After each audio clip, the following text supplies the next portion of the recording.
Awesome. Let's get started. Welcome, everybody. I just want to thank everybody for taking the time to join us today. I'm Dromonte, the Director of Growth here at TravelSpike, and I'll be your host. Before I introduce our speaker today, Ryan, I just want to start with a quick question. How many people have heard of the White Lotus? And it's kind of a rhetorical question because most people have. So whether you've watched it or not, I'm pretty sure you've heard of destinations being put on travelers' wish lists and their dream lists, like Game of Thrones. Entire tourism economies have benefited because people connect with a story. And that's all today's webinar is about. Stories have always influenced where people travel. What's changing is now destinations no longer have to wait for Hollywood to create those moments. Today, we're going to explore how travel brands can use micro-series and episodic storytelling to build familiarity, create ongoing demand, and stay relevant long after a campaign ends. To help us do that, I'd like to introduce our founder and CEO of TravelSpike, Ryan. Ryan has spent more than 2 decades helping destinations, hotels, and travel brands generate demand. More recently, he's expanded into film and television production, giving him a unique perspective on how entertainment, storytelling, and audience behavior are shaping the future of travel marketing. Ryan, the floor is yours. Thanks, Dromonte, and glad we're going to kind of talk about this very exciting topic. I know people are probably familiar with the term microdrama, and really it's just very similar to back in the day, 20 years ago, we called them webisodes, and they're really just kind of like short form episodic content. And so you're starting to see Hollywood really jumping on that trend. Consumers are consuming content in this way. And so at TravelSpike, we wanted to really tailor that new format to the travel and tourism sector. So we pioneered the term micro-adventure, and we're going to tell you a little bit more about the concept, the ecosystem, and specifically how the micro-adventure kind of ties in and capitalizes and leverages this important trend. And also, more importantly, how your destination can kind of ride the wave and be really an early adopter of this exciting opportunity. So let's kind of jump in. Next slide there. So really, we're talking about, for many years, travel marketing and really just digital marketing in general has been focused on a certain way, right? And a lot of times you end up what's called interrupting. Ads are kind of interstitials and pop-ups, and even banner ads to some extent are interrupting the experience and the flow of the user.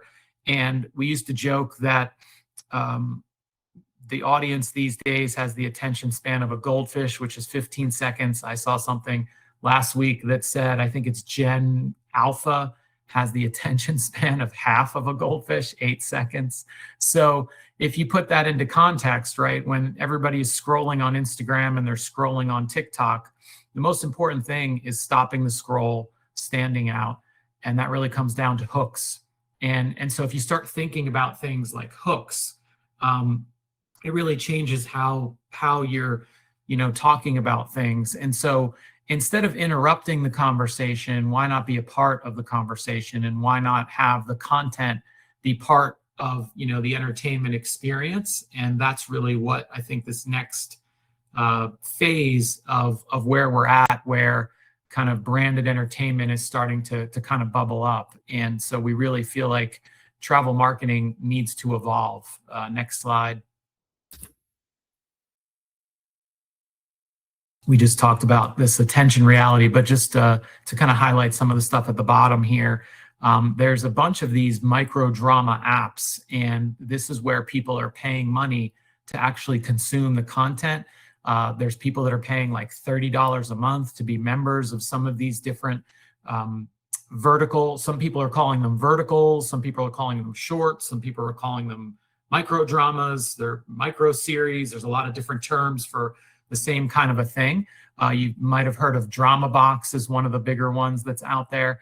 And that's where consumers are spending a lot of their time. And as you can see on the stat here, they're spending more time consuming these micro dramas in some cases than they are watching regular longer form content on Amazon Prime or on Disney and Netflix and other streaming platforms. So if you do what Wayne Gretzky always says, which is skate to where the puck is going, I can assure you that the puck is going in this direction, because TravelSpike and our sister company that I started 3 years ago, Disruptor Creations, we've been kind of skating this way for the past 3 years, preparing for what's happening now towards the end of 2026 and really kind of heading into 2027. So we really want to make sure that our partners in the travel and tourism sector can kind of also capitalize on this trend.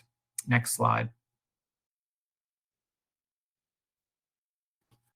And we talked a little bit about the behavioral shift. And I think that's important to really highlight again, that instead of interrupting, you can actually be part of the story. So on the Hollywood side, it used to be product placement, and you would have, my Yankees, pint glass. A lot of companies would just have it like that. We always make sure that it's turned the right way, or we don't include it. But that's, standard kind of product placement. That's not necessarily what we're talking about, which is full-blown brand integration.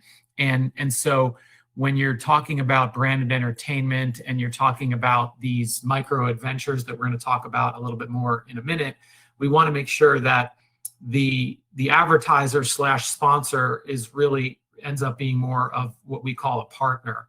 And so we go to the next slide, we can kind of see this a little bit more in action. So TravelSpike is very fortunate to have our sister company, Disruptor Creations, which basically has 1 foot in Hollywood telling stories, 1 foot Madison Avenue working with a lot of the brands, and 1 foot in Silicon Valley keeping up with all of the latest digital trends. And it's really those 3 different ecosystems kind of coming together really gives TravelSpike and Disruptor Creations and our partners and clients and sponsors a competitive advantage, because there's a lot of people in Hollywood that are now hopping on this micro drama trend, but none of them have travel and tourism experience.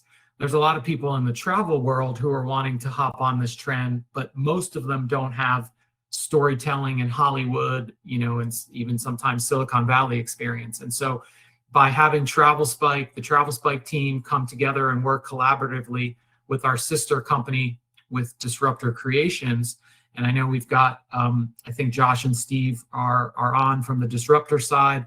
Dromonte, in addition to his full-time role as the Director of Growth at TravelSpike, he's also helping us out with some things on the Disruptor side as well. So we have multiple team members that are able to kind of understand the TravelSpike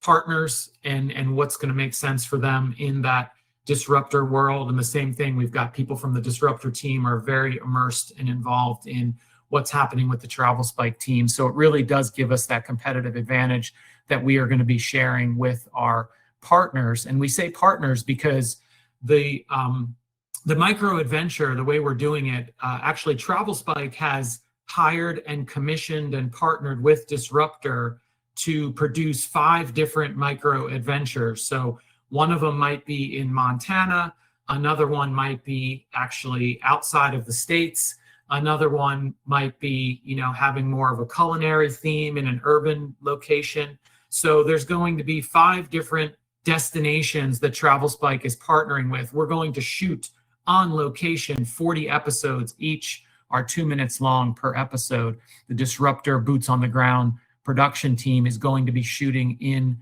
some of your destinations. And so we're considering the destination as the almost like the lead, actor to some extent, right? Because we've got those episodes shooting across your destination, and your destination better than we do. So you're not just involved as, the product placement, you're also involved in, you guys should shoot this bridge instead of that attraction, or you guys should shoot this particular hotel lobby instead of this one because it fits the story much better. And then the Disruptor team is going to be bringing on some of our non-endemic partners. I'm the brand ambassador here today for one of our partners that we're in discussions with, which is Rivian. They've already sent me the merch, and I know Steve is laughing as we speak. Rivian is very, very excited to talk to us about these different micro adventures. So for instance, when we are shooting in Montana, we might have some of the influencers that are making cameo appearances in the micro adventure. Some of them are going to be getting out of our RVs, and some of them are going to be getting out of our, Rivians that are on set there. And so those are just ways to integrate the non-endemic brands. And so the non-endemic brands will be a part of this, along with the destination. And then we really get to leverage. I know everybody's very concerned about, well, where's this going to run and where's this going to air after we shoot it? And we will talk about that coming up. But we have the ability to leverage the distribution that TravelSpike and Disruptor bring to the table, which again, most companies only have, a part of that. Next slide. Let's talk a little bit about, native advertising and branded content when it comes to digital. This has been around for, at least 20 years. Now we're really talking about branded entertainment. So instead of just promoting something, you have to entertain the user. And so back to my example of Montana and Rivian are going to be part of the story. They're not just like an afterthought. So when our Disruptor, writer's room is writing the story and writing the script and talking about which influencers are going to be involved, we're going to be curating and selecting the best influencers for that story to amplify that story, that also highlight the character attributes that the destination has. And that's really where you get into branded entertainment, instead of just, kind of passive one-way street talking to people in a one-way format. Next slide. So let's talk a little bit about. Drop a sizzle reel link really quick. I'm gonna drop a link that kind of encapsulates what Ryan is talking about for a visual. It'll be shared with you guys after the webinar as well. But if anybody wants to check it out on their own time, it's there for you. Yeah, and my intuition is telling me, Dromonte, that you're sharing our sizzle reel, which is our kind of 1 minute version of what does a micro adventure look like, so everybody could see the visuals. Howard on our team always says a picture's worth 1,000 words. Well, a video is probably worth 1,000 pictures. And so this will really show you, what's possible. Again, it's just a concept, and we will tailor it to fit your specific destination. If you want to focus more on culinary, great. If you want to focus more on, outdoor adventure and mountain biking or skiing or snowboarding, we can tailor it to suit that. Okay, next slide. I think we're talking about the brand studio slide. There we go. So the New York Jets, the Kansas City Chiefs, they have recently started their own brand studios. So, you're seeing brands like Dr. Pepper just came out and did their, Dr. Pepper micro drama thing. You're seeing brands starting to hire Hollywood storyteller people. You're seeing a lot of the AI companies in Silicon Valley. They're trying to hire, people like us on the disruptor side that can tell stories with a human component, because AI is obviously losing some of its, connection to humanity. So brands are starting brand studios, and destinations are brands. And so destinations need to be having their own brand studio. So all of the destinations should be thinking as if they were a brand, whether it is a Fortune 1000 company or otherwise, or a sports franchise, right? Either way, Montana should be thinking like the Kansas City Chiefs. Montana should be thinking the same way that Pharrell thinks about having his surf-inspired line of clothing and apparel and lifestyle branding that just happened, I think, in the last, week or so. That's the type of thing we're talking about, right? Macy's has the Macy's Thanksgiving Day Parade, but that's also a way for them to be doing branded entertainment. Victoria's Secret has their branded entertainment when their fashion show has now become such an event that, Ed Sheeran is performing and all these different things are happening, right? So it's transcended what it originally maybe started out to be. So you really want to be, thinking about things in this way. Next slide. Let's talk a little bit about this format, right? So the micro adventure is the travel and tourism's answer to the micro drama. A lot of times the micro dramas, when they started out in China, you're throwing a drink in a female's face and then you're going to the cliffhanger of the next episode. So it reminds me of General Hospital, but it's 2 minutes long instead of General Hospital. I don't really know. I didn't watch it, but probably 30 minutes or an hour, whatever it was, doesn't matter. So, now Disruptor is doing micro comedies. You could do certainly a micro romance. There's a couple different ways you could go here. And, but TravelSpike and Disruptor together are very focused on this concept of a micro adventure, which is also very flexible because, it could focus on, we've got people on the team that are world-class gravel biking and mountain biking folks. One thing I want to say is also last week, kind of a shout out to the late, great Anthony Bourdain. I believe it was his birthday last week. And the micro adventure really does have that Anthony Bourdain travel like a local style to it. And that's really something that we're very focused and committed on. Okay, next slide. Okay, why does this work for travel? I think in travel, there's the dreaming phase, the researching phase. People are talking to their friends and family.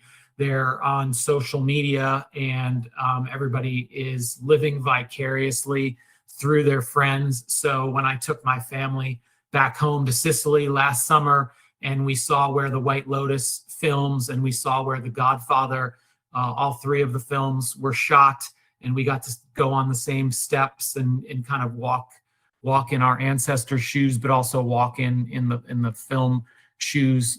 You kind of feel like you're part of that, ecosystem, right? But then when you're posting those same little bits and stories and clips on Instagram, your friends are then saying, oh, maybe I should go to Sicily on vacation, right? So why is everybody talking about Portugal and Sicily, right?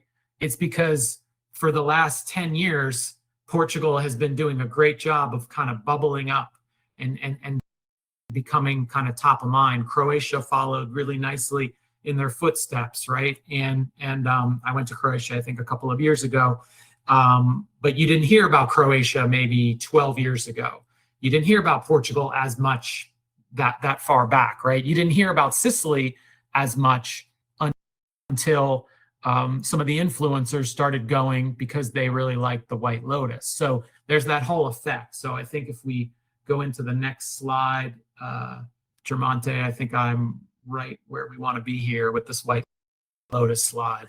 So really exciting, a 386% lift for the White Lotus, 730 million plus for Yellowstone, 126 million euros for Game of Thrones. When I was in Croatia, my hotel was, I think they call it the Steps of Shame or the Walk of Shame, whatever it's called. Again, I'm not a massive Game of Thrones aficionado, but my hotel was on the steps where that scene was shot, and in Dubrovnik. And so you're seeing people that are huge fans of Game of Thrones want to go to Croatia, and they want to see where some of these scenes were shot. I'm actually more of a Star Wars geek myself, and so there was some Star Wars scenes that were shot in some of these different locations in Italy and Croatia where I've traveled to. So your destination actually has a chance to be the next, Sicily as it relates to the White Lotus, or the next, Yellowstone as it relates to Montana, or the next Game of Thrones as it relates to Croatia. So that's how you really should be thinking. It's not just a media buy here anymore. And if you don't mind, Ryan, I'm actually going to just throw in something that I'm a big White Lotus fan. So I thought the 386% was a really good stat. But what I thought was even kind of crazier to me was that was all 90 days after the completion of the first season. And I think they're like 4 seasons in now. So, it's it's a compounding interest type of effect for these new modern day jet setters. Oh, that's important for us to put our data science hat on, which we do often at TravelSpike. So you're telling me the 386% is extremely low, and it's missing quite a bit of the data that's recent. Yes, 100%. If Sicily, wanted to partner with us on a brand lift study or whatever, we could potentially, add in something that we actually have at TravelSpike is this footfall in market attribution. It does have some limitations when you're talking about, tracking Americans crossing the pond, but just in general, if we go back to Montana for an instant, we can actually pinpoint how many people are visiting Montana that saw some type of video content outside of Montana, right? We can attribute that back, and that could have been 3 or 6 months earlier. So that is an important part of the attribution. I know we talk about that coming up in a little bit. Next slide. Let's see here. Okay, so travel specific advantages. I definitely think that the destinations can kind of really lean into what makes them special. And again, the destinations know that better than we do, right? So we work very closely with the destination as a partner to tell us, hey, we really want to focus on reaching this particular audience or that particular audience. And we really want to highlight these attractions and locations within our destination. We want to really highlight these types of attributes that the destination has. So the more we can do that, when we talk about integrating co-op partners for a destination, that could be, for the state of Montana, that could be, Billings, Bozeman, right? That could be, destinations within the state, or it could even get granular, a particular resort in Montana that Rivian actually has already partnered with. And so we would make sure that we're integrating at that granular level as well. Next slide. We talked a little bit about this before, but TravelSpike, as some of you know, we're very focused on performance. And I think that probably stems from when I started the company 25 years ago. I had been doing revenue management in the airline industry, and you have to be able to justify every single penny.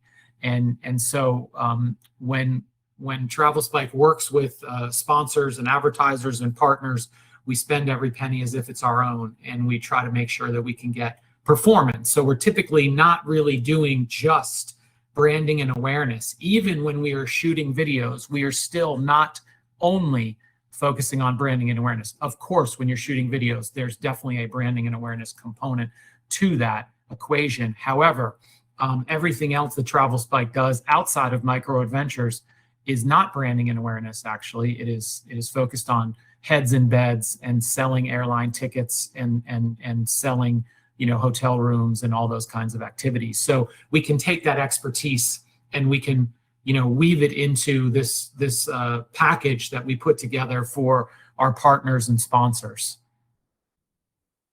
Next slide. Okay, this is a great slide. So what's interesting is a lot of times in Hollywood, they make a film and then they kind of figure out some of the distribution after the fact. And I know in the Madison Avenue and the ad agency world, obviously that doesn't fly, right? So when you're talking about a media buy, you have to, know every single piece of information in order to make an educated decision on, am I going to spend my media on this or that? And so, again, we've leveraged all of that learning and expertise and capabilities that TravelSpike has from kind of the ad tech world and the digital media world, and running $70 million of paid media over the years on the TravelSpike side. That's our world. And we've leveraged that and brought some of that into this Hollywood ecosystem, which doesn't necessarily operate that same granular way when it comes to distribution. So now we have the benefit of let's call it traditional Hollywood distribution, which might be okay, the micro adventure might live on one of these vertical apps that I was talking about. It could be DramaBox, it could be Reel Shorts. There's actually 100 of them, so I'm not too concerned about which one it's going to run on. It might run on one, it might run on two, it might run on none. That'll be up to the entire team together, right? The destination may say, well, I'd rather it run over here than over there. But either way, that's a category of distribution. It might run in flight, right? It might run when you're on your next airline flight and you're on your next, Delta flight or your JetBlue flight, and there's in-flight, entertainment. It might run across 500,000 hotel rooms. It might run across 90 airports. It might run on the TravelSpike digital travel ad network that we started 25 years ago that has 200 million travelers every month on our network. And there's a subset of those 200 million travelers, let's call it 20 million, that are in the outdoor adventure sector that would be, of course, relevant to this particular webinar talking about micro adventures, right? So TravelSpike has quite a bit of distribution standing on our own. And then when you combine it in with what Disruptor brings to the table, there could be additional ways that this content can be integrated in. We're going to be doing private screenings at national parks this summer and next summer. And so next summer, in particular, 2027 summer, when we're doing screenings at national parks, again, for example, in Montana, and we could show some of these sizzle reels and some of these episodes could be shown in those types of environments to hundreds and or thousands of people that are at a national park. By definition, you're interested in outdoor adventure and camping and all those kinds of things. So there's going to be a variety of ways that we're going to be able to, tell an amazing story, step one, but then also distribute it and push it out and promote it out so everybody gets to see the amazing story. Next slide. Okay, just to talk about, we touched on events. Obviously, right now, the World Cup is happening in cities across the states and North America. We are doing a variety of events at some of these different things. We're doing an event at the Masters in April of 2027 because Disruptor has a Joe Louis golf documentary. So if there's any destinations that are focused on golf and they want to do a micro adventure that has kind of a golf theme, there's ways to cross-pollinate and cross-promote some of those things. If you wanted to focus on sports, there's different events that are happening throughout the year. If you want to focus on, as we said before, culinary or, film festivals, music festivals, pop culture, whatever it is, definitely as we're having those, typically they're called, kind of like the planning and the development meeting, the sponsor and the partner is saying, hey, we'd like to really lean into XYZ. And then we come up with some of those different concepts. Next slide. Strategic question, of course, if your destination were a series, what would the next episode be? And we kind of follow that up with the next slide here. I think we kind of talk about, what does it take for my destination to have the Disruptor TravelSpike team shooting those 42-minute episodes in my destination, right? How do you make that happen? Certainly you can, reach out at travelspike.com, and we're happy to have a one-on-one kind of chat specifically with your destination, again, to kind of tailor all of these concepts and ideas specifically to what it is that you're trying to achieve. And then we also bring in, whether it's a Rivian here or a Yeti there, or whichever brand makes sense that complements your destination, we bring them in as well, which also helps keep the costs down for everybody involved. And Dromonte, I think it's time to take some of those questions that you have listed here on the previous slide. Yeah, it's time for our Q&A portion. Feel free to drop questions in the chat or in the live Q&A section as well. If you have any questions, we did get some last minute questions that are not within the presentation that we'll address as well. So we're looking at our first question from Sarah at the German National Tourist Office. what makes a travel story series worthy? That's a great one. And we talk on the Disruptor team a lot about, what is the essence, right? So what's the essence of a destination in this case, right? And so, again, you know your destination better than we do.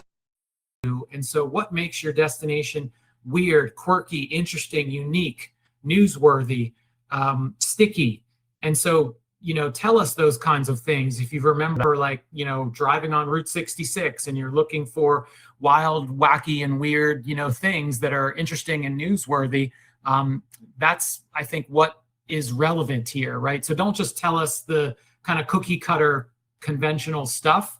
I can assure you that is actually not interesting and that is not newsworthy. And the cameras are going to be pointed the other way, right? So you also want to make sure that you take some chances when it comes to creativity. And we don't take chances when it comes outside of creativity. We're very buttoned up and know what we're doing to be able to pull this off and stay on time and stay on budget and do an incredible job. But when it comes to creativity, when it comes to writing, you do want to take some chances. So if your destination wants to lean into culinary, great. Then we will, again, tailor and craft the story. The influencers we select across the Disruptor verse will be all selected to fit and match and amplify that particular story or character attribute. And again, the character here is the destination. That's almost like equal footing with the actors that are in this particular micro adventure, which, by the way, the actors, the talent in the micro adventure, some of them are going to actually be influencers and creators that, again, we are hand selecting. Okay, next question there you got, Dromonte.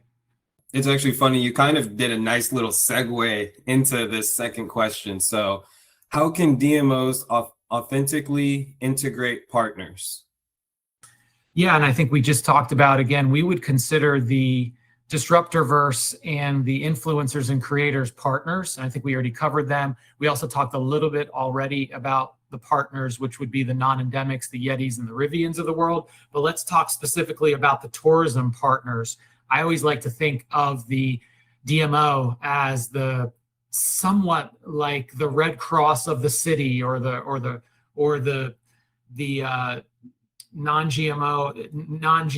non-government agency of the state, right? So they're representing all of the tourism partners in that ecosystem, which could be restaurants, attractions, hotels, other destinations, CVBs that are underneath that state umbrella.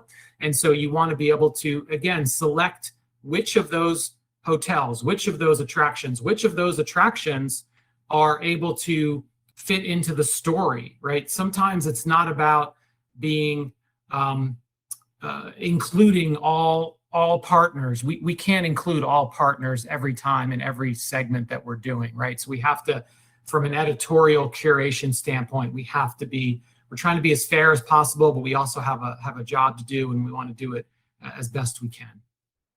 I'm going to chime in on this one. It's almost like destinations already build itineraries for the travelers. And it's like that same itinerary could be the story that they're telling throughout these micro adventures, right?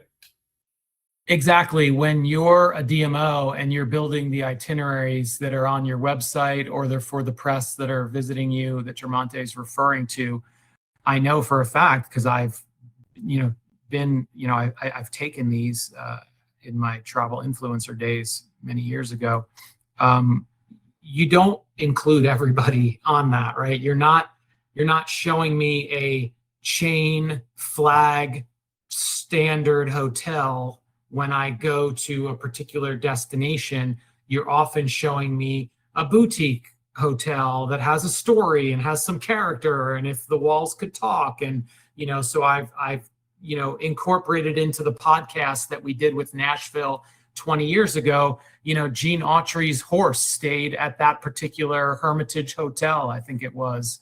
So I'd rather talk about that than just a random flag chain, Hilton or Marriott or whatever it is. Let's get a little bit more interesting, right? Not saying that we don't want to partner with, some of those chains we do. But when it comes to the storytelling part of it, we've really got to weave those interesting anecdotes from the destination into the equation. Perfect. And then there's the third question.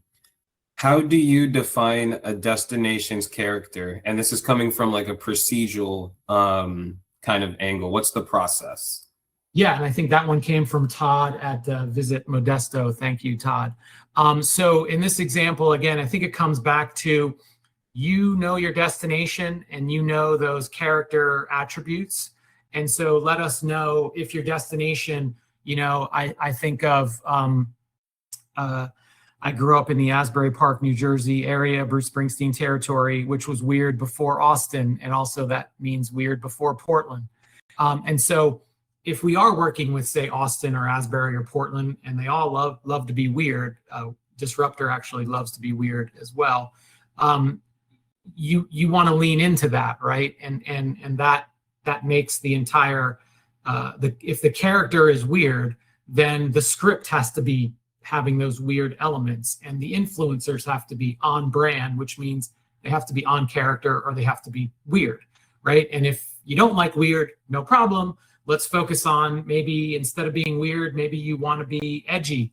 And so then if you're edgy, Anthony Bourdain was certainly edgy, and you want to then lean into that. And let's find the right influencers that are edgy. Let's find the right brands that like to get a little edgy. And let's find the edgy locations in your destination. Maybe there's, we were shooting in West Virginia, and Tracy on our team found this, bridge that was this crazy bridge, and we were able to shoot it with 360 degree, whatever they call that, those cameras and all that stuff. And that was certainly a little bold and edgy, right? So you want to really try to be on brand or on character in this example here. Awesome.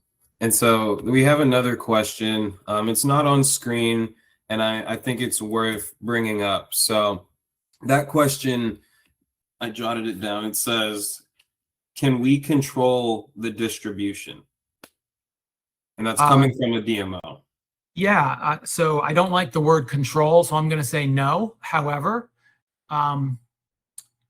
we will have a producers meeting where the representative from the destination partner would be in that meeting.